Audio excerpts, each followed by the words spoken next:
AP టీడీపీలో కొత్త చర్చ మొదలైంది. కేంద్ర మంత్రి వెంకయ్య నాయుడు ఉపరాష్ట్రపతి పదవికి నామినేషన్ వేయడంతో మోడీ కేబినెట్లో ఖాళీ అయిన ఆయన స్థానాన్ని టీడీపీ నేతతో భర్తీ చేసేలా చంద్రబాబు పావులు కదుపుతున్నట్లు సమాచారం.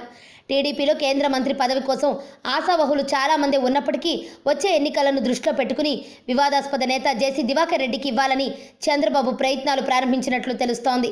నిజానికి వెంకయ్య పేరు ఉపరాష్ట్రపతి పదవికి వినిపించడానికి ముందు నుంచే ఆ విషయం వెంకయ్యకు చంద్రబాబుకు కూడా తెలుసని, అలాంటి పరిస్థితి తప్పనిసరి అయితే సెంట్రల్ కేబినెట్లో జేసీకి స్థానం ఇవ్వాలని తలపోసినట్లు తెలుస్తోంది. మనసులో కేంద్ర మంత్రి పదవిపై ఎన్నో ఆశలున్న జేసీ తరచూ చంద్రబాబుపై వివాదాస్పద వ్యాఖ్యలు చేస్తుంటారు.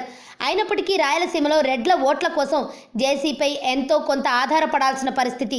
పైగా రెడ్లను ఆకట్టుకునేందుకు కూడా ఇది బాగా ఉపయోగపడుతుందన్నది చంద్రబాబు యోచనగా తెలుస్తోంది. అయితే బస్సుల గొడవతో పాటు ఇటీవలే విమానయాన సంస్థలతో ఆయనకు ఏర్పడిన గొడవలు కాస్త ఆటంకంగా మారాయి. అందుకనే చంద్రబాబు ఈ గొడవను వీలైనంత తొందరగా సమసిపోయేలా చూసుకోవాలని జేసీకి సూచించారట. ఏం చేశారో ఏమో కానీ ఇండిగో సంస్థ ఇప్పటికే జేసీపై నిషేధం ఎత్తివేసింది. మిగతా సంస్థలు అదే దారిలో ఉన్నట్లు వినిపిస్తోంది.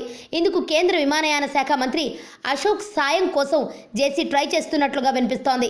చంద్రబాబు స్వయంగా కనుక అశోక్తో మాట్లాడితే జేసీకి ఈ గొడవ తప్పుతుంది.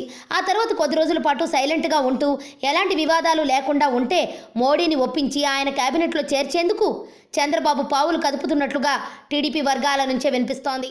ఆరోగ్యవంతమైన జీవితం కోసం మనం పాటించాలి కొన్ని నియమాలని. చిన్ని చిట్కాలతో చింతలేని జీవితాన్ని ఎలా గడపాలి అనే దానికి వీక్షిస్తూనే ఉండండి మన ఆరోగ్యం యూట్యూబ్ ఛానల్. మరిన్ని ఆరోగ్య సూత్రాలకు సబ్స్క్రైబ్ చేసుకోండి.